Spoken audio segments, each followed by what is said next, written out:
The summer heat pressed down on Denver as I adjusted my crutches, preparing to navigate another family gathering.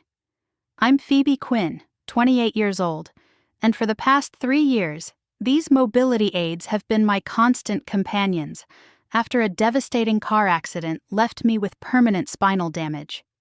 What I didn't expect was that my father's 60th birthday celebration would become the day my own sister tried to destroy everything I'd fought to rebuild.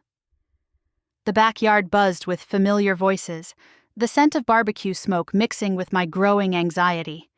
I'd been dreading this moment for weeks, knowing how these family events always seemed to bring out the worst assumptions about my condition. People who saw me struggling with daily tasks somehow convinced themselves I was putting on an elaborate performance.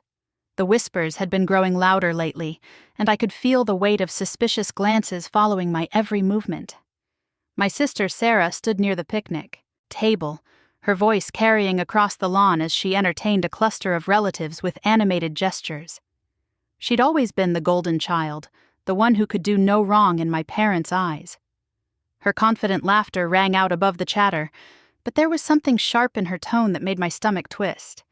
I'd noticed the way she watched me lately, her eyes narrowing whenever I needed help with simple tasks, or when our parents offered assistance I couldn't refuse. The accident had changed everything about my life in ways most people couldn't comprehend. What used to be effortless movements now required careful planning and enormous energy. Walking from the car to the back gate left me breathless, my legs trembling with the effort of supporting my weight even with the crutches. Every step was a negotiation between my determination and my body's limitations, a constant reminder of how quickly everything could change. My best friend Emma had offered to come with me today, sensing my reluctance about facing the family alone. She stood beside me now, her presence a comforting anchor in the sea of judgment I felt washing over me. Her loyalty had never wavered, not through the darkest days of my recovery or the countless therapy sessions where I'd broken down in frustration. She understood what others refused to see, that my struggle was real and exhausting, and far from the attention-seeking performance some family members seemed to believe. The party continued around us, kids running between tables while adults clustered in familiar groups. My cousin Derek waved from across the yard, his smile genuine but brief before he turned back to his conversation. I'd always gotten along well with Derek, but even he seemed different lately, more distant. I wondered if he'd heard the rumors too, the whispered suggestions that maybe I wasn't as disabled as I claimed to be. My parents moved through the crowd with practiced ease, Dad flipping burgers on the grill, while Mom ensured everyone had drinks and enough food. They'd been supportive after the accident, helping with medical bills and transportation to countless appointments. But I'd noticed a shift recently, subtle changes in their behavior that suggested growing doubt. Maybe they were tired of the financial burden my condition created, or perhaps they'd started listening to Sarah's increasingly vocal skepticism about my needs. The physical therapy sessions had been grueling, each small improvement celebrated like a major victory. Learning to navigate stairs again took months of dedicated work. Simply standing without support for more than a few seconds required enormous concentration and strength.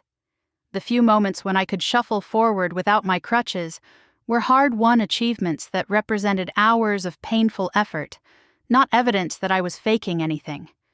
But those brief glimpses of progress seemed to fuel the doubts instead of dispelling them. Family members who witnessed my therapy exercises apparently interpreted my determination to improve as proof that I didn't really need assistance. They saw me gripping a parallel bar and taking hesitant steps, and somehow concluded that my crutches were unnecessary props in an elaborate deception. The financial strain of my medical care had definitely affected the family dynamics.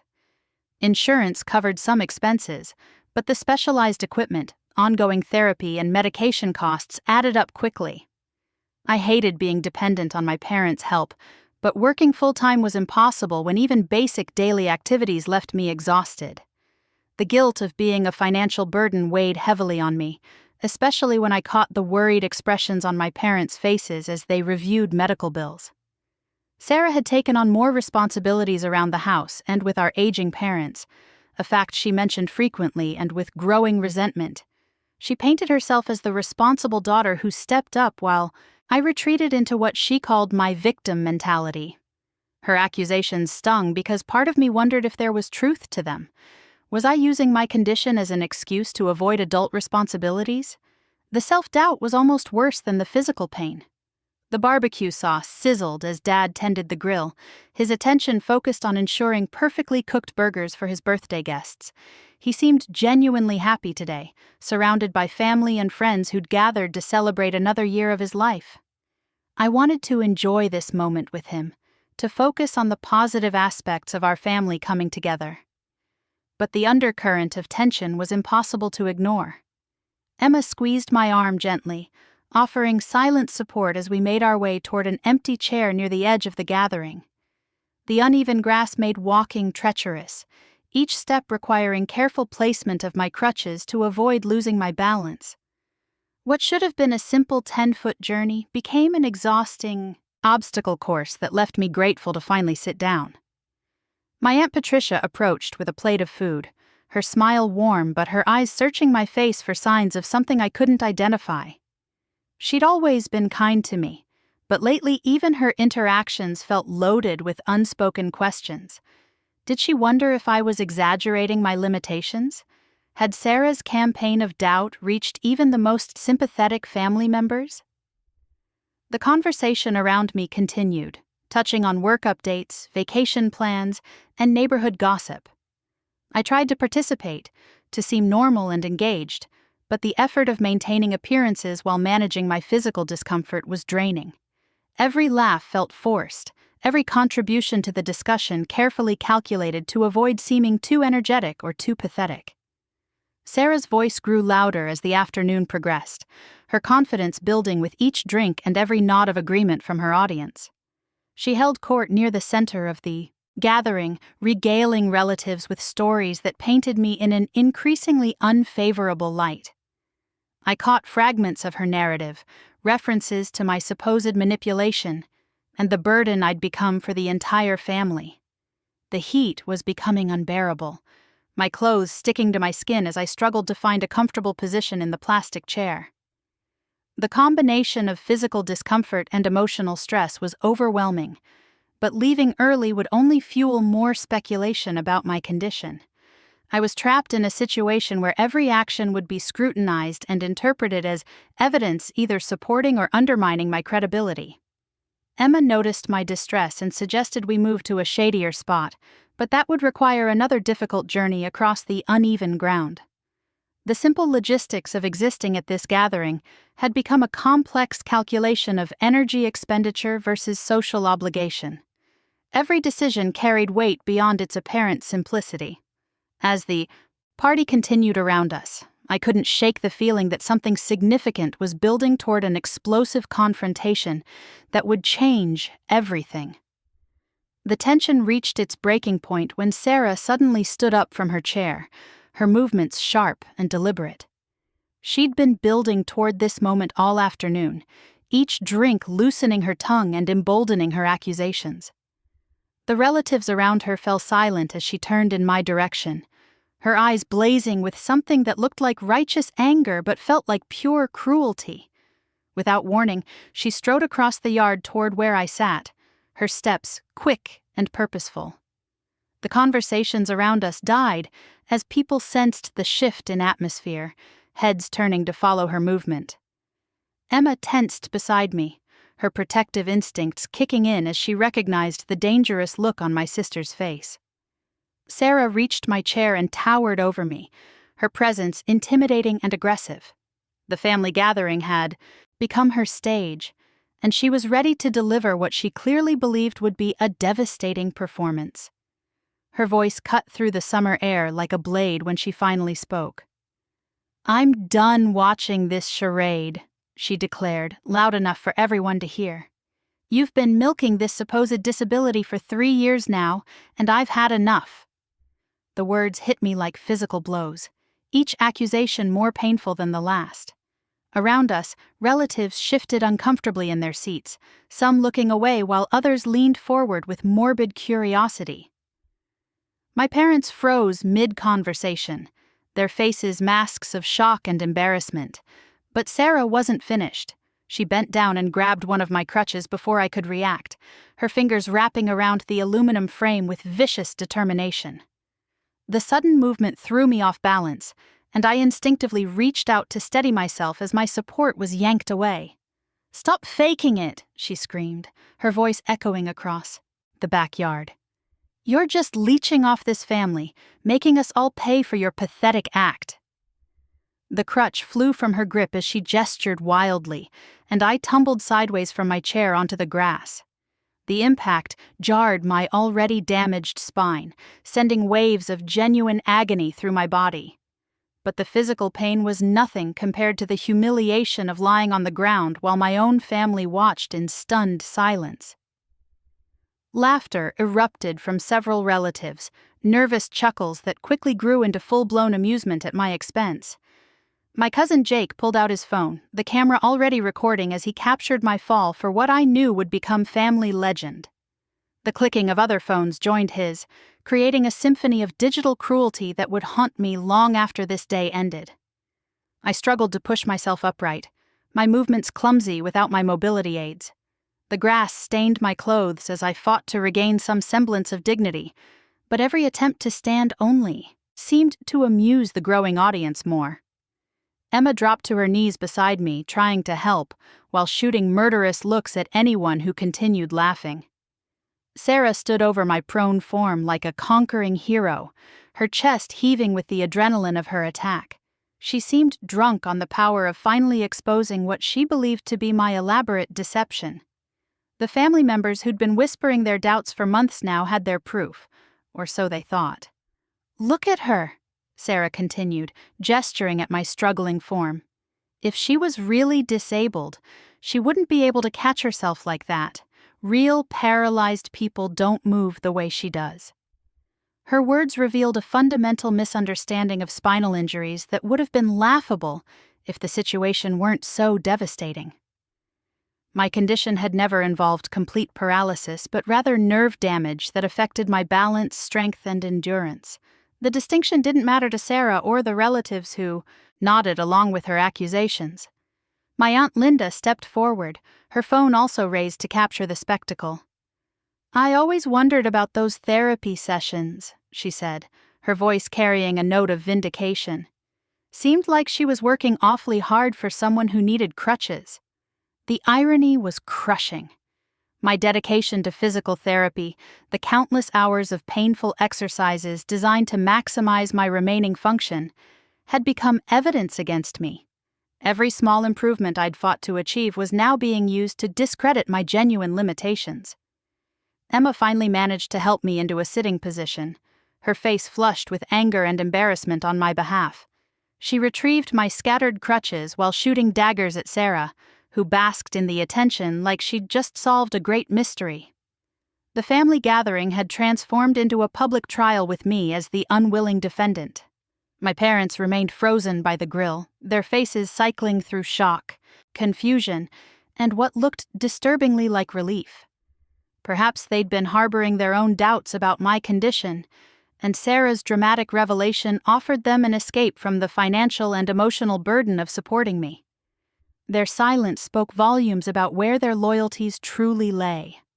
Uncle Robert joined the chorus of accusers, recounting a time he'd seen me at the grocery store managing to reach something from a high shelf. "Disabled people can't do that," he declared with the confidence of someone who'd never studied spinal injuries or rehabilitation medicine. His wife nodded vigorously, adding her own observations about my supposedly suspicious behavior.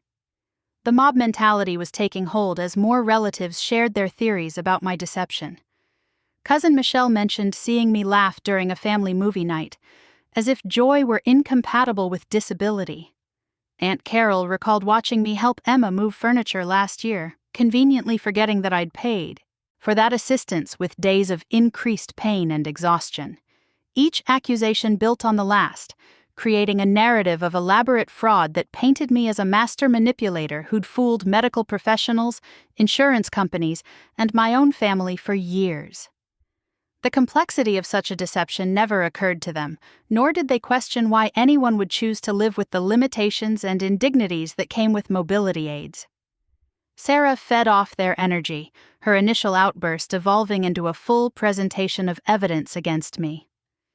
She detailed every time I'd needed help with household tasks, every medical appointment that cost the family money, every social event I'd missed due to fatigue or pain. In her telling, these weren't symptoms of a genuine condition but calculated moves in a long-term con game. The sun beat down mercilessly as I sat on the grass, my clothes dirty and my dignity in tatters. The birthday party had become a nightmare I couldn't escape, a public humiliation that would reshape every future family interaction. Even if I could somehow prove my condition was real, the damage to our relationships might be irreparable. Emma's phone buzzed quietly in her pocket, but she ignored it in favor of helping me process what was happening. Her loyalty meant everything in that moment, a reminder that not everyone in my life viewed me with suspicion and contempt. But even her unwavering support couldn't shield me from the devastating realization that my own family had turned against me. The laughter gradually died down as the relatives began to feel slightly uncomfortable with their behavior, but the damage was already done. Videos of my fall were already being shared, the humiliating moment preserved forever in digital form. Tomorrow I would wake up to find myself the subject of family gossip, social media posts, and whispered conversations throughout our extended network. Sarah finally seemed satisfied with her performance, stepping back to admire the chaos she'd created. Her face glowed with triumph as she surveyed the scene, clearly believing she'd done the family a service by exposing my supposed fraud. The cost of her victory didn't seem to concern her in the least. But as the crowd began to disperse and the immediate drama faded, I noticed something that would prove crucial in the days to come. Dr. Matthews, my father's longtime friend and my physical therapist, had been standing quietly near the back fence throughout the entire ordeal. His professional knowledge of my condition and his witness to this public attack would soon become more important than anyone could have imagined. The birthday party was ending, but my fight for dignity and recognition was just beginning. Dr. Matthews approached slowly, his weathered face etched with concern, as he surveyed the aftermath of Sarah's explosive accusation. The family gathering had devolved into scattered clusters of uncomfortable relatives, some still clutching their phones while others avoided eye contact entirely. He'd witnessed the entire spectacle from his position near the garden gate, his medical expertise making him uniquely qualified to understand what had really transpired. "That's enough," he said quietly, but his voice carried an authority that cut through the remaining chatter. Several heads turned in his direction as he walked toward where I sat on the grass, Emma still crouched protectively beside me. His presence commanded respect among my father's friends, and even Sarah seemed to recognize that something had shifted in the atmosphere. Dr. Matthews had been treating me for nearly 2 years, guiding me through the grueling process of rebuilding strength and mobility after my accident. He'd seen me at my lowest points, sobbing through exercises that seemed impossible, celebrating tiny victories that outsiders wouldn't even notice. His professional relationship with me extended beyond the typical doctor-patient dynamic into something approaching genuine friendship. "Phoebe," he said gently, extending a hand to help me stand. "Let's get you back on your feet properly." His choice of words felt intentional, a subtle reminder to everyone watching that my mobility challenges were real and documented. Emma passed him one of my crutches while keeping the other within easy reach. Sarah's triumphant expression wavered slightly as Dr. Matthews positioned himself between her and me. She'd been riding high on the wave of family support, convinced that her dramatic revelation had exposed a long-running deception. But the arrival of a medical professional who actually understood spinal injuries threatened to complicate her narrative. "I've been working with Phoebe since shortly after her accident," Dr. Matthews continued, his tone remaining calm but firm. "Her progress has been remarkable considering the extent of her injuries. The fact that she can walk short distances with assistance is a testament to her. dedication to therapy, not evidence that she's faking anything. The relatives who'd been laughing moments earlier now shifted uncomfortably, their certainty beginning to crack. Uncle Robert cleared his throat nervously, while Aunt Linda tucked her phone away, suddenly embarrassed by her eagerness to document my humiliation. The medical explanation they were hearing didn't align with their simplistic understanding of disability. Sarah wasn't ready to concede defeat, though. She stepped forward, her chin raised defiantly as she faced down the doctor who threatened to undermine her moment of supposed truth-telling. "You don't see how she acts when you're not around," she insisted. "She's perfectly capable when it suits her purposes." "Spinal cord injuries don't work that way," Dr. Matthews replied patiently, as if explaining basic anatomy to a child. "Phoebe has partial function in certain muscle groups, which allows for limited mobility with proper support. What you're interpreting as inconsistency is actually the normal variation that occurs with this type of injury." His words carried the weight of decades of medical experience, but Sarah seemed determined to cling to her conspiracy theory. She'd invested too much emotional energy in believing I was a fraud to abandon that position easily. The alternative would mean acknowledging that she'd just publicly attacked and humiliated her disabled sister in front of the entire family. "She's been manipulating all of us," Sarah continued, her voice rising again as she sensed the crowd's attention shifting away from her. "Making us feel guilty, draining our resources, playing the victim while the rest of us carry the real burden." Emma finally found her voice, her anger overriding her usual diplomatic nature. "How dare you?" she said, standing up to face Sarah directly. "I've been with her through every doctor's appointment, every therapy session, every night she's cried herself to sleep because of the pain. You have no idea what she's been through." The confrontation was escalating again, drawing more relatives back into the circle as they sensed fresh drama unfolding. My father finally abandoned his position at the grill, his face pale as he approached the growing conflict. Mom followed closely behind, her hands wringing nervously as she tried to process what was happening to her family gathering. "Sarah, that's enough," Dad said, his voice carrying a note of authority I rarely heard him use with his golden child. "This is my birthday party, and I won't have it ruined by family fighting." But his intervention felt more concerned with preserving the social event than defending me from attack. Dr. Matthews pulled out his phone, scrolling through what appeared to be medical files or photos. "I document all of my patients' progress," he said calmly. "I have videos from Phoebe's sessions that clearly show the extent of her limitations and the incredible effort required for her to achieve even basic mobility." The offer of concrete evidence seemed to drain some of Sarah's confidence, but she wasn't ready to retreat completely. "Videos can be faked," she said weakly, though her conviction was clearly wavering. "People do it all the time for insurance fraud." "Are you suggesting I'm complicit in insurance fraud?" Dr. Matthews asked, his eyebrows raised in genuine surprise.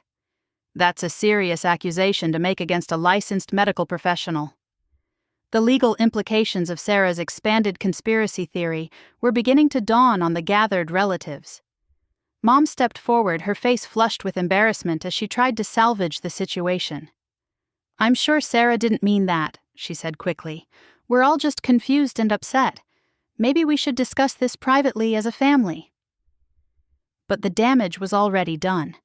The public nature of Sarah's attack had moved our family conflict beyond the realm of private disagreement into something that would require more formal resolution. Several relatives were already whispering among themselves, clearly uncomfortable with the direction the confrontation had taken. Emma helped me adjust my crutches while Dr. Matthews continued to explain the medical realities of spinal cord injuries to anyone willing to listen. His calm professionalism contrasted sharply with the emotional chaos surrounding us, providing an anchor of rationality in the storm of accusations and denials. "I think we should go," Emma whispered to me, her concern evident in her voice. "You don't need to endure any more of this." Her protective instincts were in full force, recognizing that the situation had moved beyond something I should have to navigate alone. But leaving felt like admitting defeat, like confirming Sarah's accusations through my retreat. I'd spent 3 years fighting to prove my worth despite my limitations, and running away now would undermine all of that progress. The humiliation was overwhelming, but abandoning the field would only make things worse. Dr. Matthews seemed to sense my internal struggle. "Phoebe," he said gently, "you have nothing to prove to anyone here. Your medical condition is thoroughly documented, and your progress is a matter of professional record. Don't let anyone make you question your reality." His words provided a lifeline of sanity in the chaos, reminding me that my worth wasn't determined by my family's willingness to believe or support me. The medical professionals who'd guided my recovery understood my situation completely, even if my relatives chose to embrace conspiracy theories instead. Sarah was growing more desperate as she sensed her narrative crumbling under medical scrutiny. "She's fooled you too," she insisted, pointing at Dr. Matthews. "She's been planning this for years, making everyone think she's helpless when she's perfectly fine." The accusation was so outlandish that even some of her earlier supporters began to look skeptical. The idea that I'd somehow orchestrated a car accident and then maintained a complex medical deception for 3 years stretched credibility beyond any reasonable limit. "Sarah," Dr. Matthews said firmly, "I was in the emergency room the night of Phoebe's accident. I saw the x-rays showing the damage to her spine. I've monitored her progress through months of intensive rehabilitation. Your sister is not faking anything." The medical testimony was devastating to Sarah's position, but she seemed incapable of backing down gracefully. Her investment in the fraud narrative had become too central to her identity to abandon, without losing face completely. The party that was supposed to celebrate our father's birthday had become a battleground for competing versions of reality. Cousin Jake, who'd been recording earlier, quietly deleted the videos from his phone, apparently recognizing that documenting someone's genuine disability-related fall wasn't the entertainment he'd thought it would be. Other relatives began making excuses to leave early, uncomfortable with the direction the gathering had taken. Emma's phone buzzed again, and this time she glanced at it briefly. Her expression grew thoughtful as she read whatever message had arrived, but she didn't share its contents immediately. Instead, she focused on helping me maintain my balance while the adult argument continued around us. The sun was beginning to set, casting long shadows across the backyard where my family's relationships were fracturing in real time. What had started as a birthday celebration had become a defining moment that would reshape our family dynamics permanently. Some bridges, once burned, could never be rebuilt. Dr. Matthews continued to patiently explain the medical aspects of my condition to anyone willing to listen, his professional credibility lending weight to my side of the story. But I was beginning to realize that facts might not be enough to overcome the emotional investment some family members had in believing Sarah's accusations. The confrontation was far from over, and the consequences would extend far beyond this single afternoon.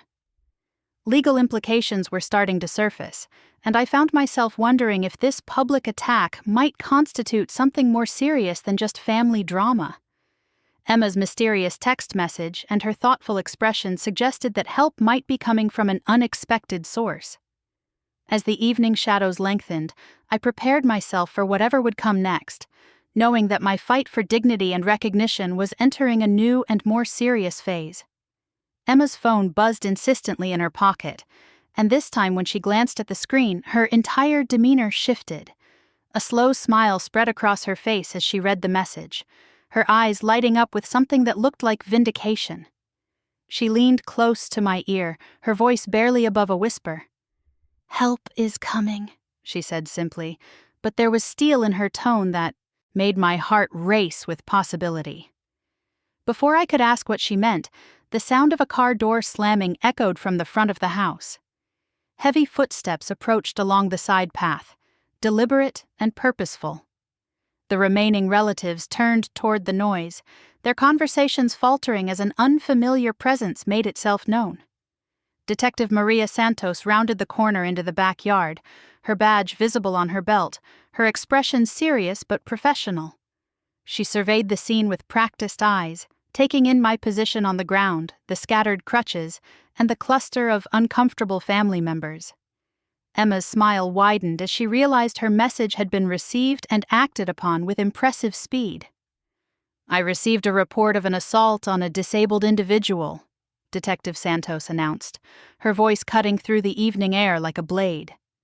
"I need to speak with everyone who witnessed what happened here today." The effect was immediate and electric. Sarah's face drained of color as the implications hit her like a physical blow. Uncle Robert stepped backward, suddenly fascinated by his shoes. Aunt Linda's phone disappeared into her purse so quickly it might have been evidence of a crime. The casual cruelty of moments before evaporated in the face of potential legal consequences. "This is ridiculous," Sarah stammered, but her voice lacked its earlier confidence. "It was just family business. No one called the police." Her eyes darted wildly around the gathering, searching for support that was rapidly disappearing, as relatives found excuses to examine the landscaping or refresh their drinks. Detective Santos pulled out a notebook, her pen poised to record statements. "Attacking someone's mobility aids constitutes assault under Colorado law," she explained calmly, "particularly when the victim requires those aids due to a documented disability. The fact that you're related doesn't provide legal protection."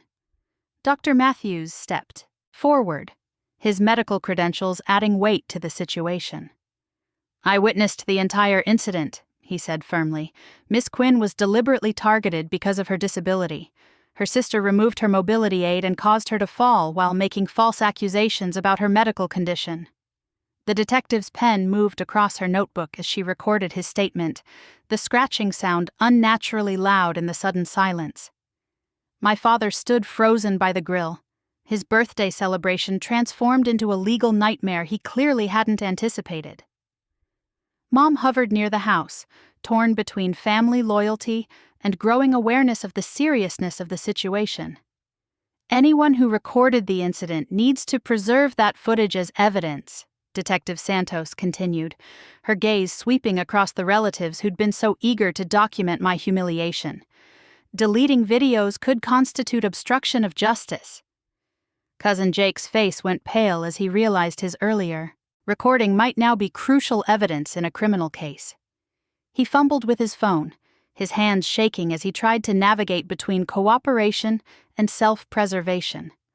The entertainment value of my fall had evaporated entirely in the face of legal scrutiny. Emma helped me to my feet properly, ensuring my crutches were positioned correctly, before stepping back to give Detective Santos a clear view of my condition.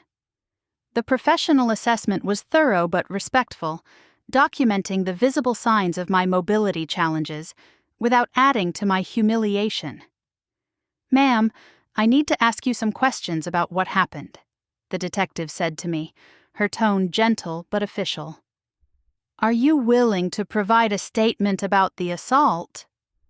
The word assault hung heavy in the air, transforming Sarah's attack from family drama into criminal behavior. I looked around at the faces of relatives who'd been laughing at my expense just minutes before, their expressions now ranging from worried to terrified. The power dynamic had shifted completely. "She deliberately grabbed my crutch and pulled it away," I said clearly, my voice stronger than I'd expected. "I fell because I couldn't maintain my balance without my mobility aid. She knew exactly what would happen when she took it." Detective Santos nodded as she wrote, her professional demeanor making the statement feel official and permanent. Sarah tried to interrupt, but the detective held up a hand to silence her. "You'll have your opportunity to provide your version of events," she said firmly.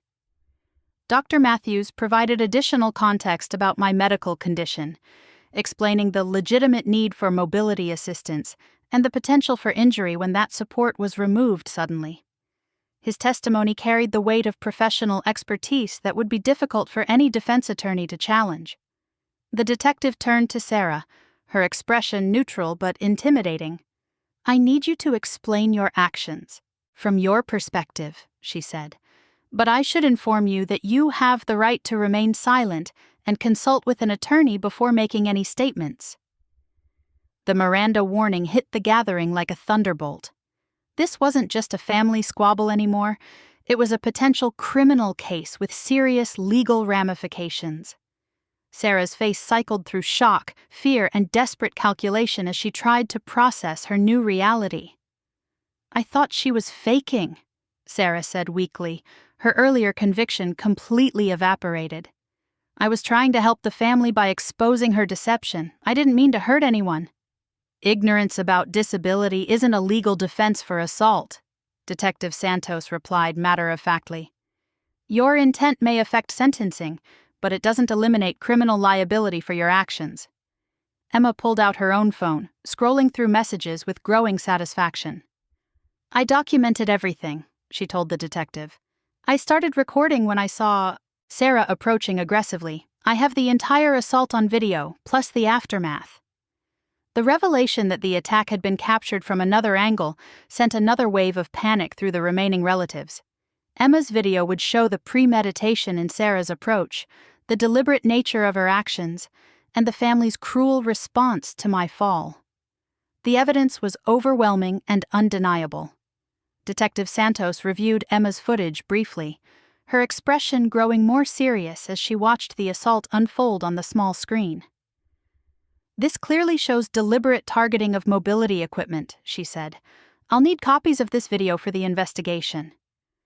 My parents finally approached, their faces masks of confusion and embarrassment.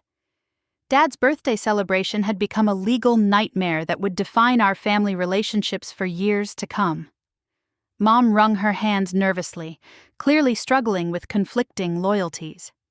"Officer, surely we can work this out. As a family," Mom said pleadingly. "Pressing charges seems so extreme.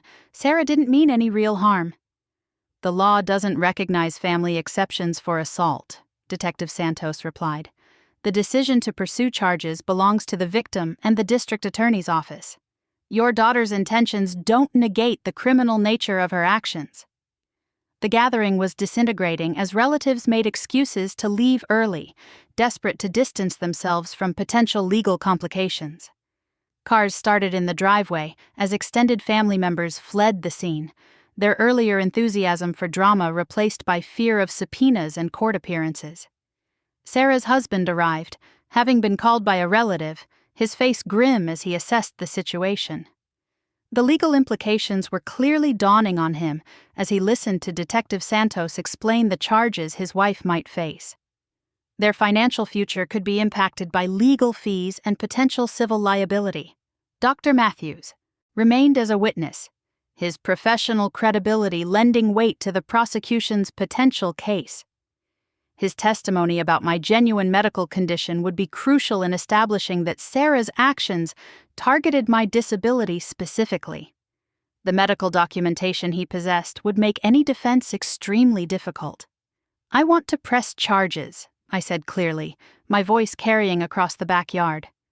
The words felt powerful, a reclaiming of agency after years of doubt and dismissal.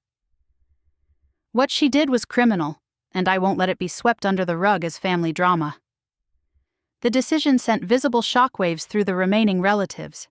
Dad's face fell as he realized his family was fracturing in ways that might never heal. Mom began crying quietly, overwhelmed by the legal and emotional consequences of the afternoon's events. Detective Santos nodded approvingly. "I'll need you to come to the station tomorrow to file a formal complaint," she said. "We'll also need medical documentation of your condition and any injuries from today's assault." Emma squeezed my hand supportively, her loyalty unwavering even as my family relationships crumbled around us. Her quick thinking in calling the police had transformed my humiliation into empowerment, giving me legal tools to fight back against years of discrimination and doubt. The sun was setting completely now, casting the backyard in deep shadows that seemed appropriate for the end of family ties.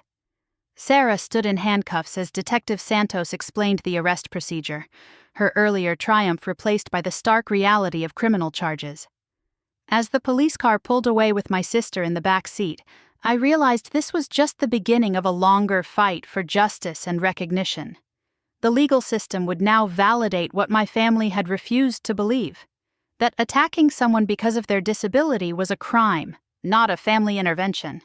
The birthday party was officially over, but my real battle for dignity was just beginning. Just beginning. For dignity was the weeks following my sister's arrest passed in a blur of legal meetings, medical appointments, and media attention I never wanted. Emma stayed by my side through every deposition, every interview with prosecutors, every moment when the weight of what I'd set in motion threatened to crush me. The decision to press charges had felt empowering in that moment on Dad's lawn, but the reality of navigating the criminal justice system while disabled proved exhausting in ways I hadn't anticipated. Detective Santos called regularly with updates on the case. Sarah had been released on bail within hours, her husband posting bond while she awaited trial. The charges were serious enough to potentially result in jail time, though her clean record and family connections might work in her favor during sentencing. The prosecutor assigned to the case, Jennifer Walsh, seemed confident about securing a conviction given the video, evidence, and multiple witness statements. My parents had chosen their side, and it wasn't mine. Dad called exactly once, his voice strained as he pleaded with me to drop the charges for the sake of family unity.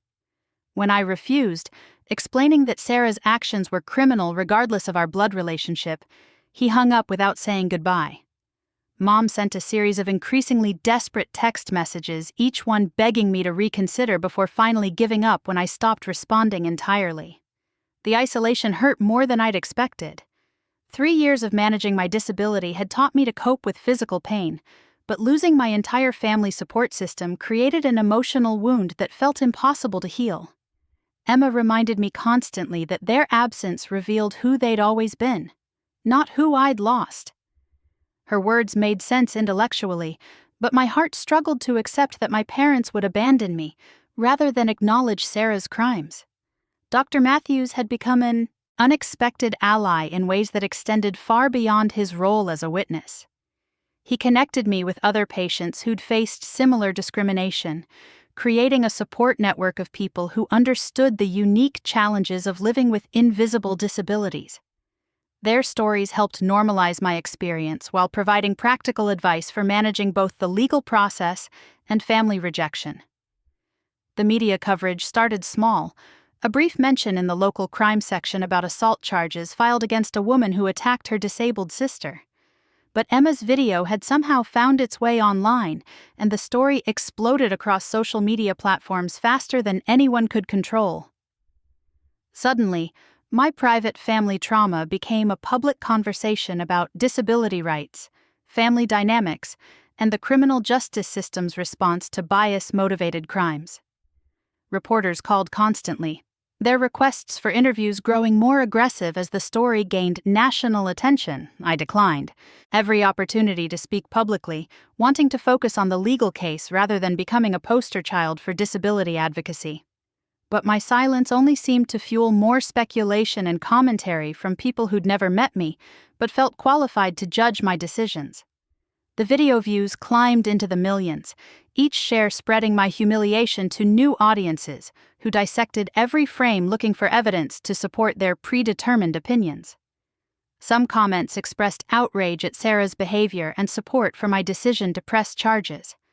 Others questioned whether I was really disabled or suggested that family disputes should be handled privately regardless of criminal behavior involved. Sarah's legal team launched a public relations campaign designed to shift narrative focus from her criminal actions to my supposed vindictiveness in pressing charges.